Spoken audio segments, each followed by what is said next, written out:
What up guys, it's Jake and Joe here. We're going to go through our top 10 tips for beginner boulders.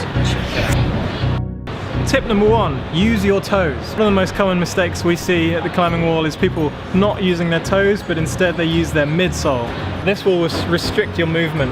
It will also give you less traction on the hold. So if Joe was to turn it to the toe, he can pivot. Ooh, look at that pivot. It will also allow you to reach further, so you can go right up onto your tiptoes.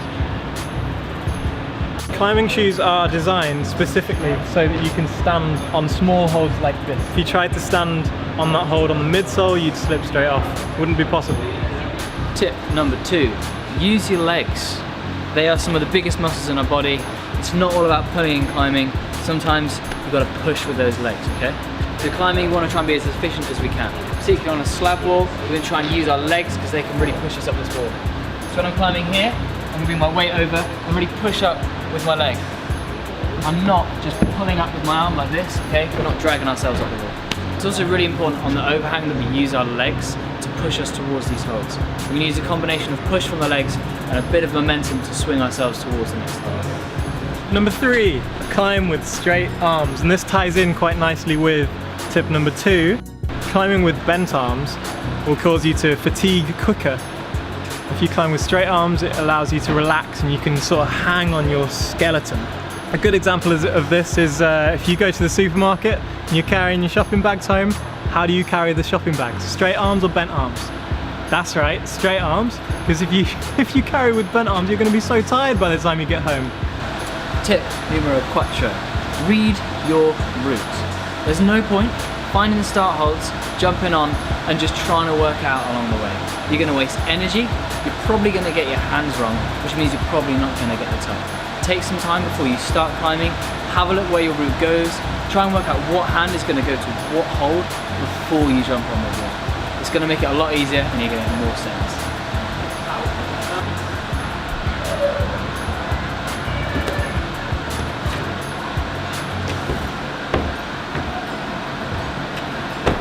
Tip number 5, don't use too much chalk. This goes for loose and liquid chalk. If you use too much, it can actually have a detrimental effect on the traction you have on the holds. This is especially important for liquid chalk. If you use too much, it's going to take too long to dry and you might end up climbing with wet hands. So for loose chalk, if you use too much, it's effectively like climbing on dust. Imagine sliding off slopers with tiny little marbles below your palms. Less traction. Tip number 6, don't be afraid to fail. Part of this, falling is a good thing, okay guys? If you're falling, it means you're trying hard and it means that you're going to become a better climber. If you're not very good at something, you should work on it. Work your weaknesses. If you can't hold onto a sloper, work on a sloper. If you fall off, that's fine. It means you're learning how to get better as a climber. If you watch any one of our videos, we're falling off, okay? It's because we're trying hard. Persistence is key if you want to get them sense. Tip number 7, climb with as many different people as you can. Variety is the spice of life. You'll learn a lot more and you'll learn a lot faster if you climb with people that are really good at dynamic moves, really good at slab static moves, really short people, really tall people. You'll learn everything.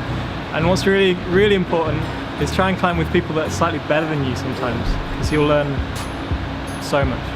I'm usually really dynamic, so it's good for me to climb with people that climb a little bit slower and a little bit more statically, so I can learn the way of the static. Top tip number 8.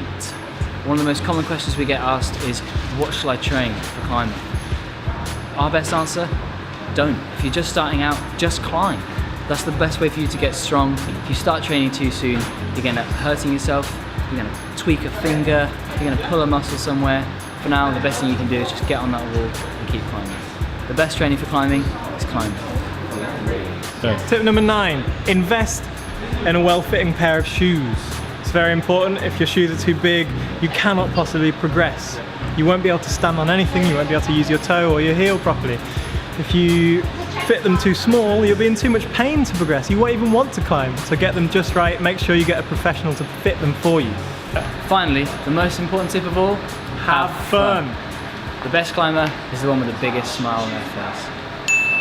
Never gonna give you up, never gonna let you down.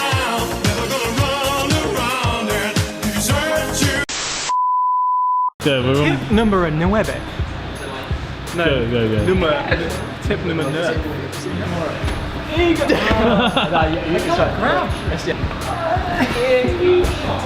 That doesn't work.